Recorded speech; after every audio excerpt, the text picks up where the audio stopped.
This is the Barcode webinar series. I'm your host, Chris Glandon. And actually, this is the very first episode of the webinar initiative of Barcode outside of the podcast. Hopefully I can pull this off without any major issues. But this week we have the privilege of speaking with authors Anthony Johnson and Neil Saltman about their newly published book, Cybersecurity Sales, A Buyer and Seller's Perspective, right there. Neil is a cybersecurity sales leader, a published author, and connector of people. He has over a decade of experience as a top-performing enterprise cybersecurity solution sales account manager, while earning the title as #1 performing rep at multiple solution providers. Anthony is a proven leader that has led some of the largest cyber programs in the world as a global CISO in financial services. He's a mentor, educator, and an advisor to a number of CIOs and CISOs within the Fortune 500. He currently serves as the managing partner and CISO for Delve Risk, a market research and data analytics firm. Anthony and Neil, welcome to Barcode Webinar 1, my friends. Thanks. So Neil, we go way back, and just knowing you as a veteran when it comes to cybersecurity sales, I'm curious to know how you seem to get the attention of cybersecurity leaders when, so many other people in your same position, are reaching out to the same folks. What seems to work for you? Yeah, no, you're right. It's funny. Even looking back at our relationship, I think is kind of part of what I think has separated me is that I inherently really am interested in people. And so when people share information with me, I take it to heart. I know our relationship started, you were actually a potential customer a long time ago, and we stayed friends, and I even helped you find a job at one point. So it's been a good friendship for a long time. And I think what separates me, one is that I always try to stay educated, right? I constantly reading, I read 51 books according to Amazon last year, which means I was lazy for 1 week. So I am constantly trying to stay on top of things and stay educated. I've always taken a creative approach, right? I laugh. There's one CISO who I'm friends with today who says he doesn't take vendor calls. And then I jokingly ask him, how did we meet? And he said, because you sent me a mailer and I went out to lunch with you a couple weeks later. And so I think it's the creativity aspect of doing things that sometimes other people don't do, truly inherently caring about what people have to say. And I think what's really separated me and my career, and part of how Anthony and I became tight initially, is that I started to do a roundtable for CISOs that was never vendor specific. It was, let's have a conversation where you guys can connect with each other and I'll moderate a discussion and have you guys start to have these discussions. And it grew from, I don't know, about 6 people to well over 30. And it's been really good. But I think the separation has been just doing things for other and focusing on others and really trying to be a contributor to the community as opposed to somebody who's just taking. Gotcha. So you have to go off script sometimes to be able to connect properly. Absolutely. Yeah. And so Anthony, you've held CISO roles within large organizations such as Capital One and JP Morgan Chase. I'm curious, why did you decide to leave that side of the house to start your own company? So I think that honestly, I think the off-ramp of being a cybersecurity leader is some aspect of entrepreneurship. It's sitting on boards, advising things, and eventually you're like, you know what? I'm going to go try to do that or go build something. And throughout my career, like my values have shifted. Like I grew up super poor, right? So like early in my career, like money and being able to take care of my mom, and like that was all really important. And then like you start to hit some of these milestones, and you're like, all right, what do I actually want to do? What do I enjoy, right?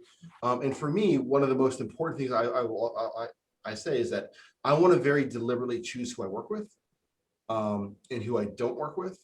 And that was a big aspect because sitting in big enterprises, you're like, why are we in the same room with this person who doesn't know their job, or I'm going to go do something else, right? And so starting your own company, you get to do that and say, hey, we're only going to do awesome things, and if it's not awesome, we're going to stop doing it. So that's why I wanted to go do it. Awesome, very good. So let's talk about the book for a minute. I guess this question would be geared to both of you. But when you look at this book, it's been out for what now, 2 weeks, 3 weeks? Couple weeks, yeah. So what do you aim to or what do you want people to take away from the book, and why should someone go out and buy it? What are they going to gain from it? Neil, I guess you can go first.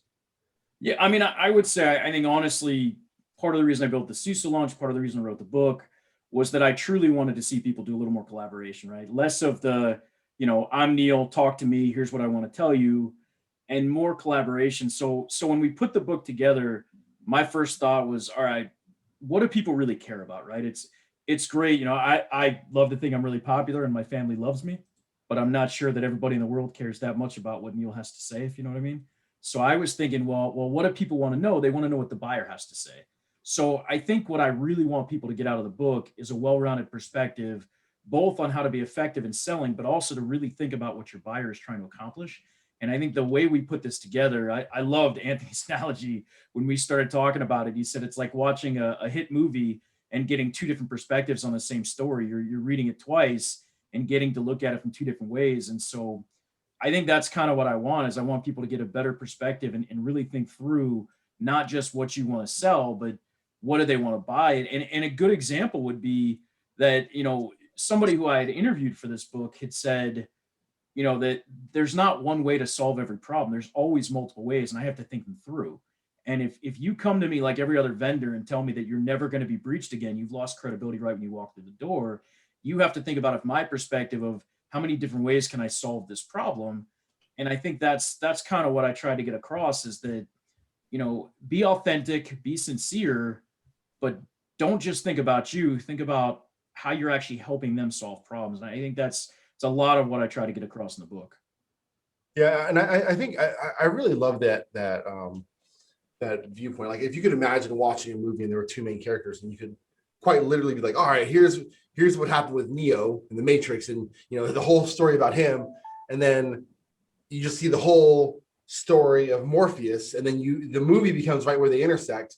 Like that's really powerful because you get the backstory of how it led up, why they did the things, why they said this, and you're like, oh my gosh, that's why it was important, right? Like, and the thing I really enjoy about the book and actually the process was pulling together, talking through, sharing stories, right? Neil's always beating me up. He's like, hey, you need to talk, like in a one-to-one small group setting conversation, I'm all about sharing stories about this is what I'm doing. Like on the bigger aspect, I'm like, oh, let's talk about the structure or this or that, right?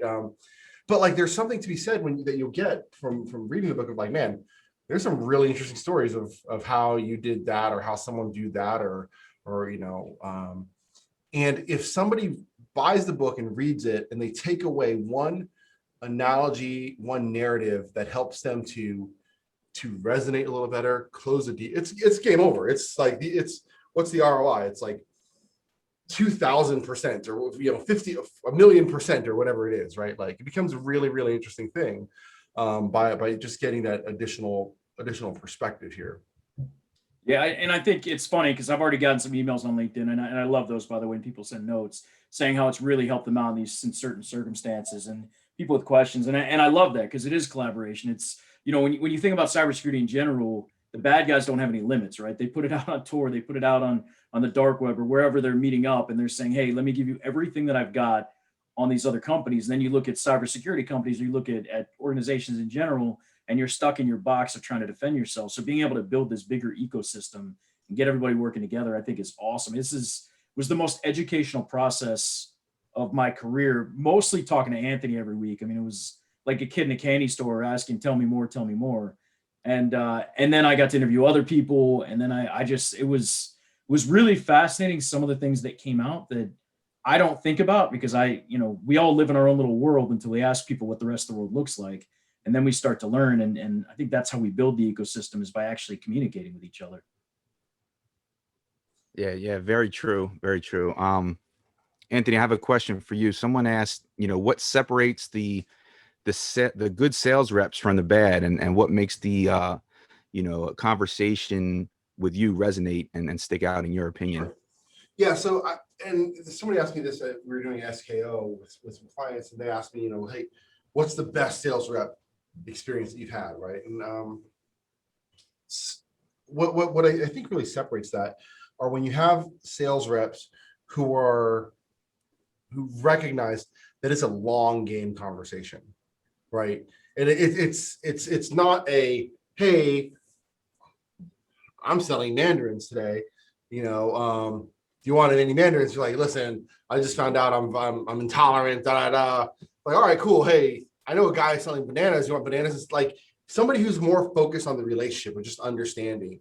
Those have been the most powerful sales reps. People where, when I'm talking with them, they're interested in knowing what I'm doing. They're interested in seeing if they can help me. But when they find out that they can't help me, they don't just like vaporize. Where instead, some of those sales reps have actually gone so far as like, hey, I see that you like meeting people. I'm like, yeah, absolutely. I love networking, chatting. They're like, oh, you should meet so-and-so and so-and-so. And that becomes like, wow, dude, thanks. I really appreciate the fact that you're helping me to connect with the ecosystem, helping me to grow my career, perhaps, right? And or fill staff needs or whatever that is. So it's those sales reps who look at it as more of a long term of, I'm going to be at 5, 6, 7 cyber tech companies. I don't know what the next 6 are going to be, but I'm going to build a set of relationships so that if today I'm at an EDR, next month I'm going to be at or 2 months I'm going to be somewhere else. So I saw the Dwayne's question. Sales reps are paid to make a number quarter after quarter, but there's a difference, and I think in the difference of hunting versus farming. And I think that when you're in a building out your initial pipe, and Neil, please jump in, like you need to hunt, like totally get it.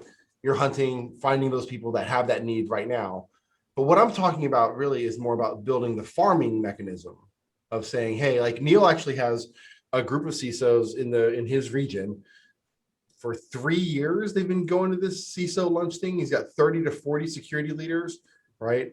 Like, I'm making it up, but like he could go to another company if he wanted to, and he has these relationships of people who may have a need at that point where there's going to be that opportunity. So that's more of a farming, long-term building it. He's still doing his hunting, his monthly, Yeah. And I'll add to your comments. So I think the other thing to keep in mind is we're not saying spend every waking minute going out and trying to figure out where somebody's kids are playing baseball or something like that, right? We're saying when you have the conversation, get value out of each individual conversation. Don't go in and treat everybody like their transaction. Treat people like they're people. And when you have those discussions, you take advantage of it. We're not saying spend every waking minute building a relationship. We're saying is you have the conversation, follow the conversation, and don't call everybody and say, hey, do you want to buy endpoint security? Hey, do you want to buy endpoint security? Hey, do you want to buy endpoint security? Right? Have a real conversation. And if it leads to selling whatever your product is, awesome. And make sure that you do gear the conversation, ask the right questions, but don't treat people like a transaction and then disappear on them when it's over. You can send a monthly email or something and say, hey, I'm still alive. But yeah, we do have quotas. There's no question. I have a quota, but it doesn't mean you can't build the relationships and still nurture those relationships without spending all your time doing it. Yeah, and it's the same thing for me. So in starting Delve Risk, like I started the company, and my immediate thing right away was I'm gonna farm. I'm going to spend n number of months and plant seeds and relationships, et cetera, et cetera. And it's I'm getting close to 2 years, and some of those are coming to fruition. Now those things, when they come to fruition, when they're a farming thing, they tend to be big. Right. It's like you're not reaping a small thing. It's a, man, really? Oh, yeah, sure. I can do that. I mean, quite literally, I got a call, I want to say 3 weeks ago. I was like, hey, I need X, Y, or Z, this and this and this. And, we scoped it out. I was like, dude, that's a pretty major thing. It's like, yeah, I know. But I know you're going to do a great job. I know, blah, blah, blah. It's like, awesome. Right. So as your farm, as that slower mode goes, building into those relationships, you're then augmented off of by that tactical hunting piece, if you will. I think though, based on the questions, I think there seems to be a disconnect on. So I think when Anthony's referring to farming, he's talking about nurturing relationships. We're not talking because when we're talking about hunting and farming in the sales world, right? It's hunting is new accounts and farming is selling into existing. And I think Anthony's using it in a broader scope and just saying from a farming perspective, nurture relationships. That's the point that I'm getting at. That's a really great example though, right? We're both literally using the same exact word, but because of how we just like, and if you're talking to a cybersecurity person Like they're not thinking, an exec, they're not thinking, oh, selling into existing accounts, yada, yada, yada, right? Like it's Yeah. just, and that's where I think there's a lot of just this value that pops up out of the book. We're like, crap, that was we do look at this totally different. Like, man, that's really, really interesting here. Yeah, I was going to Yeah. ask you, as you're writing this book, how many times did you find yourself sort of running in parallel but speaking different languages? All the time. Yeah, I was just saying, honestly, I can't even tell you how many times I went back and changed things in this and edited, because it's so I would write and then I'd interview Anthony and we'd talk about his chapter, and then I'd rethink what I wrote and be like, oh my God. Like I'll give you one primary example is, I love to use the reverse timeline, which we all love to use in sales, which is, when do you want to deploy this software? And what I meant was when you want to deploy, and what I wrote was when do you want to buy? And Anthony's like, if you're building a reverse timeline and the only you care about is when I'm going to buy it, you already tell me you're not going to be there after the sale. And so I had to rethink about what I wrote versus what I meant, because it was like, oh man, like here's what I really mean is how do we partner on this? Not how do I sell it to you so I can move on? And it made me rethink my words just from that conversation. So there's a lot of that going in and saying, here's what I mean to say, here's what I actually said. Let me rewrite that. But there's also this big piece, and it does depend on the company, on the software vendor, et cetera, where sometimes you have a salesperson, they close the deal and they're like, okay, you're not talking to them anymore, and we're going to have the customer success people, which is a pretty crappy, jarring experience as the buyer, like for a lot of reasons here, right?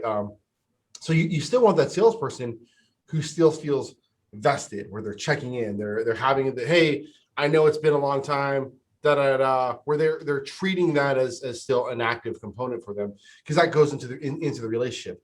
Most of these security leaders are not going to be at that company forever. And similarly, most of the salespeople are not going to be at their company forever, right? Yeah. So as everyone's doing their, musical chairs dance, by making sure that they have the connectivity, and the more connectivity you have, the more powerful you're going to be across that ecosystem, and really building that ecosystem around you. Anthony, what's one thing that a sales rep could come up to you and say that would be an immediate turnoff for you? Oh, of course, if they come in and say, I can solve all the cyber, if only so-and-so would have used this, they would have never been hacked. Those are really bad. It's the silver bullet, right? Yeah, because nobody really believes that, right? But what's really compelling, we won't even drink Coors because of that, just Chris. No, I'm just kidding. but what's really compelling is like when you talk to a salesperson who's just a geek about their, like not like a techie geek, but like they just love what they're doing. They're like, man, this is the blah blah blah, and like they almost don't care that you're a potential buyer, because they're just like geeking out about the thing. They're like, oh my gosh, I cannot believe how messed up encryption is. And that's why I love this company, because we've come up with this new way to do the thing. And you're like, dude, I don't even know what you do, but I just want to hear you talk a little bit more about it. Right. Yeah. Like people are attracted to that energy and excitement. And the same thing is held true for security leaders. Right. Does having some understanding of the person or the company also help versus, yes. a rep walking in and, okay, you're my target and that's all they know, versus, having an understanding about what your needs are before they approach you. Yeah. So I think we talked about it in the book. There was a situation I had at JP. It was one of the big 4 consulting groups. We did hundreds of millions of dollars with them. And they popped in, and after 2 months, they of getting my calendar, they had a bunch of senior partners come in, and they're like, oh, we're going to help you solve the cyber. We're going to help you do the thing. And I'm like, okay, cool. That sounds good. Before we do that, like, tell me what is how do I make money? Like, how does the corporate investment bank at JP Morgan make money? And they're like, bank stuff. I'm like, yeah. All right. And like, after like 10 minutes of this, and I didn't let them off the hook, I was like, hey guys, we have nothing to talk about. You actually don't know what we do. You can't help me prioritize anything. Like, you have a hammer and you don't know whether I have nails or not. And so they went away, came back in like 3-4 months, but they really knew the business by then, right? Like they came back, they're like, oh, so you got a trading desk, you're doing this, you're blah, blah, blah. That matters. That context really, really matters. And so, understanding the person, the people you're talking to, their interests, those are all really, really important things. Yeah, it's fun. One of the analogies that came out of the interviews that goes along with that was, he said, don't throw hammers over a fence and hope that they stick. said, because I'm going to know when you're doing that. Even if you hit something and it sticks, it's on accident, and I'm going to know it was on accident. So if you come in with a prescription to a problem, that's one thing. But if you come in throwing hammers and hoping that one sticks and one does, even at that point, I'm going to assume you don't really know how to solve my problem. You just got lucky. Yeah. One thing I will say that I see a lot of, and is that sales folk also, because there's so many people view the relationships as transactional, they don't feel empowered or safe or whatever to ask for those referrals. Like when you invest in the relationship, like it's a perfectly fine thing to be like, hey man, I know we've known each other for X amount of time period, blah, blah, whether you sold or bought from them or not. It's like, do you know somebody where this would resonate? Or, hey, I know this doesn't work with your timeline. Do you know someone that does? And as long as that's a real relationship, you'll be surprised at how many conversations you'll find with like, actually, yeah, I know somebody I connect you with. They have a huge need. You're going to be flexible because they haven't got much money. Like, fine, whatever, just get me there, right? But the power of the relationship is what I really took away from working with Neil on this. Yeah, and I think one of the things that I found really interesting, one of Anthony's stories, which I use probably more than he does now, was how to stand out and how he became a CISO. He used to wear really nice shoes every day, and eventually became known as the cyber guy with nice shoes, and was for a large company. So now it kind of made me think about it from a sales perspective. Like, what is it that's going to make you stand out when you leave, right? Are you the guy that takes everybody to Applebee's? Oh, it's the Applebee's guy again. You better like Applebee's if we're going to go with him. Or is it the guy with the nice shoes? And you're like, oh, I bet that guy with nice shoes is coming. Or I had a boss who used to tie his tie some certain way, and everybody would walk in and be like, how did you do that? And so it does make you think, like, how do you stand out? It's so important with so many thousands of vendors that there's something people remember you by, and whether it's something you're wearing, something you do. But that was one of the takeaways that really made me rethink is, what am I doing that people remember in Neil when I walk away? And I think there's another question in the chat. Yeah, I see Doug's question. Doug says, what advice would you give a seller on keeping engaged with a buyer, even though there is no project today or for the year? So I'll give you a really great example. So I had a vendor, somebody reached out to me. It just didn't make sense what we're doing. And I want to say for like 2 years, I got if there was a news article or a book or some like actually interesting things, like, hey, I saw that there was a conference, I'm not sure it's on your radar, you might want to check it out, Anthony, about the IB world. Like, I know where I was getting it. I was getting a LinkedIn message from this one dude, right? And it was just this cool aspect of like, I appreciated him wanting to both stay warm with me. And I eventually connected him with other folk there. But it was this aspect of him saying, you know what? There's other ways I can add value. I can't sell you my product because, Doug, so like you said, you don't need it today, right? It might not be on the radar piece here. But there's ways that I'm going to add value to your life, and I'm going to get it engaged in there. Now, if you're hoping to squeeze them in to hit that quarter number, like that's a different, that's going to be a totally different conversation, how you're thinking about it, but on that long-term relationship piece, finding those relevant topics, finding those things that connect with them, right? And then kind of keep pinging on them, like that works. Yeah, I mean, I've seen some interesting things. I remember I had a sales engineer that was really into botany. And I remember we had a CISO at the other end of the table with us tell us all about botany and all about, the plants he was putting in his yard. And they just really hit it off. And I took some notes because I know nothing about plants. And I was like, I think I bought my wife roses once. I think those are a plant, right? And so it was funny. I took some notes, and over time, maybe every 2-3 months, I would send him some sort of like home and garden article that seemed interesting.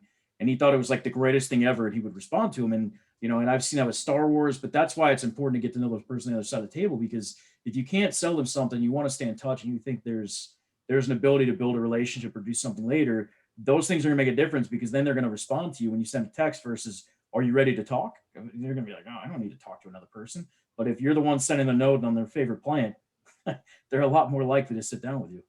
Yeah, I absolutely. Also, actually talking to a vendor recently, and we found out that we live right next door to their church, right? And so they're like, oh, we've got a vacation Bible school, it's super tough to get in. And I'm like, yeah, we've been trying to get our. He's like, I will tell you the day it opens. I'm like, awesome, man. And so like the day their registration opened, I get this email. My wife sent it to my wife. She registers our daughter, and I'm like, that's awesome, right? Like I'm obviously not the buyer, but now I'm like legitimately like, dude, what do you need?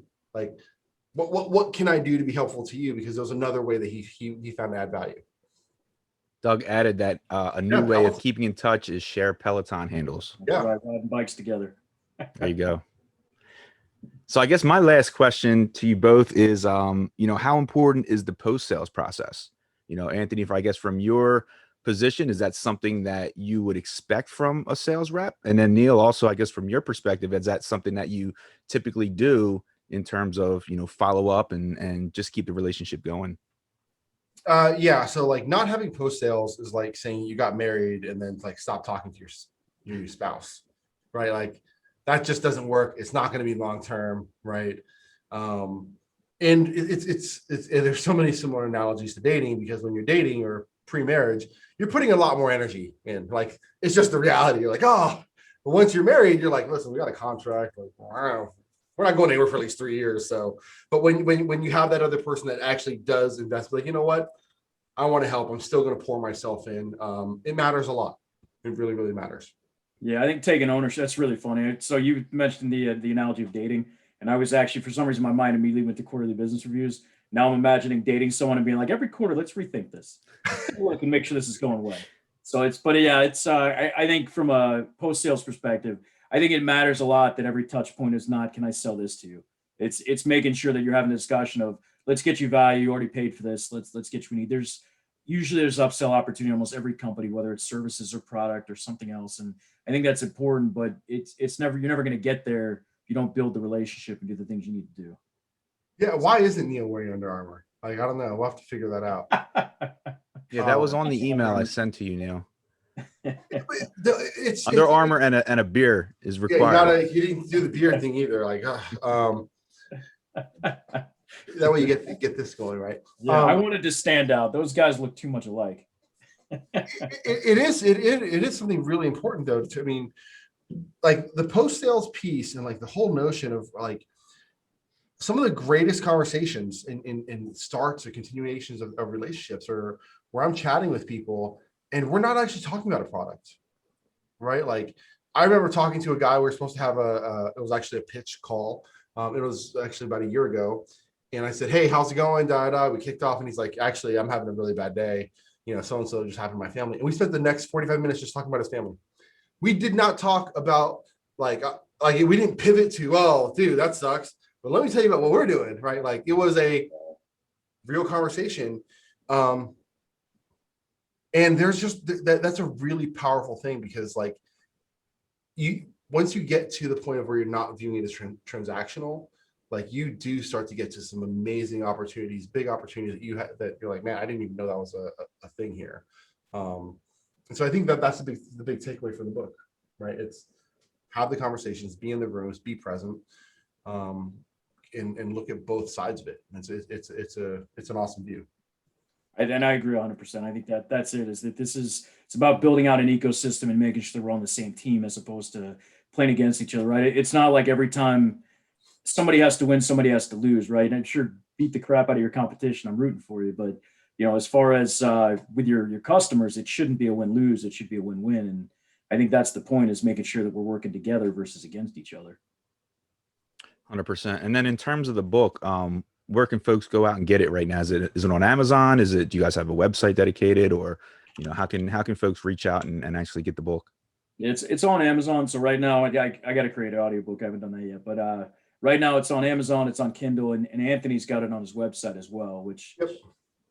Yeah. So thanks, Terry. So if you go to delverse.com/purchase, you'll be able to see a link to go buy it on Amazon and a little bit about the book that we just pulled together there. And I assume both of you guys are on LinkedIn, right? And active. So our listeners can reach out to you there as well. I know we're on limited time here, but go check out the book. I'm sure, folks can reach out to you and ask questions, and both of you guys have been more than extremely helpful in answering all questions that come your way.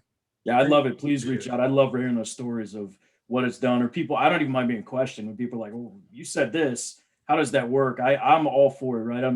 Education's the key to life. Question me and I'm no problem answering. And if I looked at something the wrong way, then let's fix it together, right? Absolutely. 100%. I'll Thanks. get this webinar posted up on the website as well. I'll get you guys links. We'll repost it on LinkedIn and other mediums. And Neil, Anthony, appreciate it. Thanks so much. You guys stay safe. Awesome. Thanks a lot, guys. Yeah, Take care. we're soon. Under Thank you Armour for next joining time. us. Sorry, Yes. we're Under Armour next time, I promise. Thanks, guys. All right. See ya. See you guys.